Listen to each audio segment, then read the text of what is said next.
République démocratique du Congo fête son indépendance.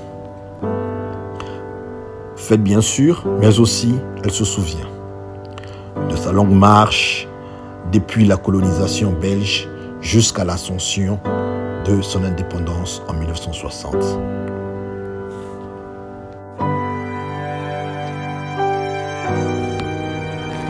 De Stanley, l'explorateur du roi Léopold II des Belges, à la colonisation, aussi longue a été son ascension à son indépendance, aussi brutale, atroce et délicate, les pages d'histoire demeurent tachées de sang des esclaves, des martyrs et de la colonisation due à l'indépendance de la République démocratique du Congo.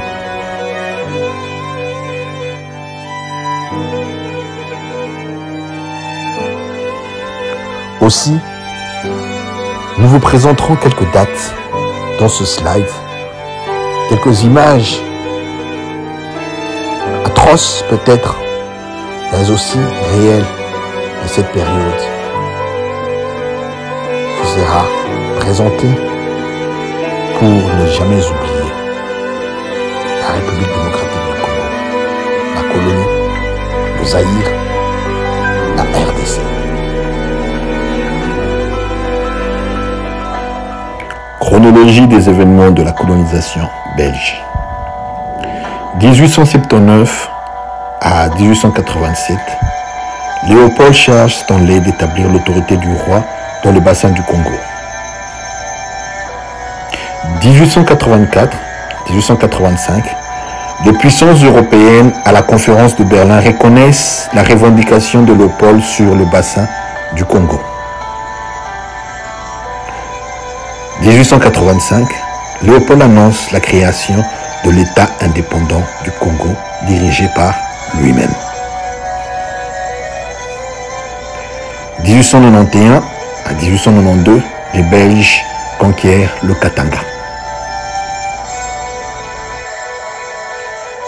1892-1894, l'Est du Congo est soustrait au contrôle des commerçants arabes d'Afrique de l'Est et de langue swahili. 1908, l'État belge annexe le Congo à la suite des protestations contre les meurtres et atrocités perpétrés à grande échelle par les agents de Léopold.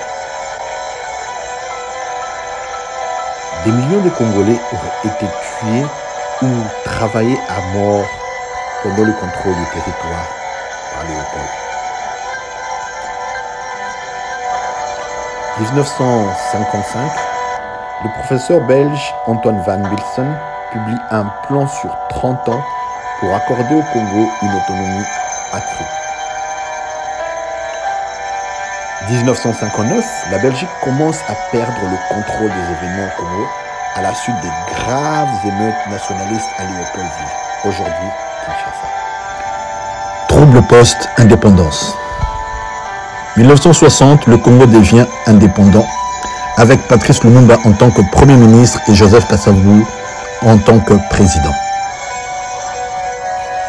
Lumumba était le premier ministre indépendant du Congo. Il a été assassiné, prétendument avec l'aide américaine et belge. 1960, juillet. Mutinerie de l'armée congolaise. Moïse Tshombe déclare le Katanga indépendant. Les troupes belges ont envoyé en apparence pour protéger les citoyens belges et les intérêts miniers.